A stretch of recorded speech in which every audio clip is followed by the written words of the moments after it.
ఆడు ఒకటే మహాభాగ్యమై బ్రతుకుతుంది పడతి పతే లోకమై. మగని మంచి కోసం పడే ఆర్తిలో సతిని మించగలరా మరే ఆప్తులు.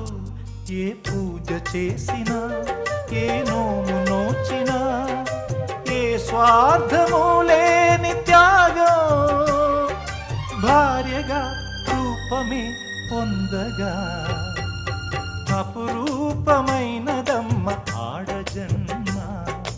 ఆ జన్మకు పరిపూర్ణత ఇల్లాలమ్మా.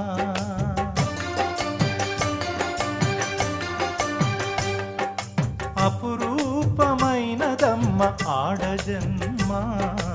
ఆ జన్మకు పరిపూర్ణత ఇల్లాలమ్మా.